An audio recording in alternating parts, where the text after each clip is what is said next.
আমাদের শাক তোলার শ্রেণী এসে পড়ছে, কারণ আমরা অপ্রস্তুতভাবে এসে পড়েছিলাম শাক তুলতে। এই যে অনেক সুন্দর শাক, এখন আরও তুলতে হবে। আসো, কারণ এখন আমাদের শাক তোলা হয়নি, কারণ এই জায়গাটা বাউন্ডারি করার কারণে কোনো গরু টরু বা গরু ছাগল কিছুই আসতে পারে না।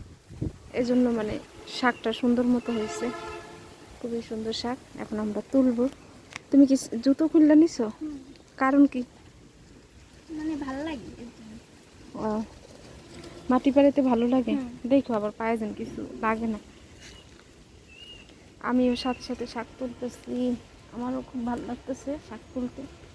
আজকে আমরা কলমি শাক ভাজি খাবো। কার কার পছন্দ এইরকম প্রাকৃতিকভাবে শাক তোলা বা শাক রান্না করে খাওয়া? এই যে এইগুলো হয়েছে আমাদের।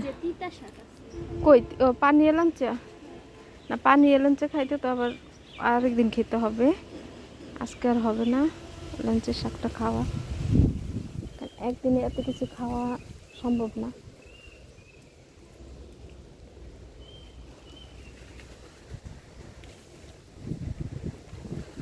এই তো মোটামুটি হয়ে গেছে শাক তোলা।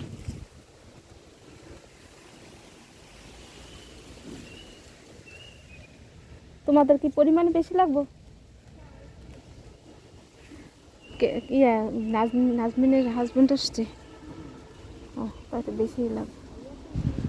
হ্যাঁ, কে সারা মানে রাত্রে এখানে প্রতিদিন থাকে? ও, এই খবর, তা তো জানতাম না। আমি মনে করছিলাম যে হয়তো বা শুক্র শনি থাকে। ও, তাই তো তোমাদের অনেক ঝামেলা আছে রান্নার। এই যে কি সুন্দর শাক।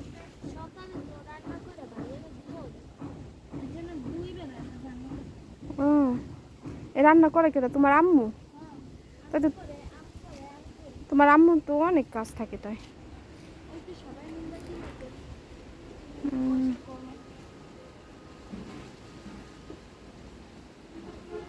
এই তো আজকে কলমি শাকটা রান্না হবে। আসলে যেদিকেই তাকাই সেদিকেই শাকটা চোখে পড়ে।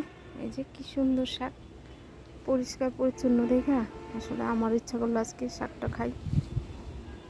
আর কলমি শাকের উপকারিতা তো মোটামুটি সবারই জানা, ঠিক না?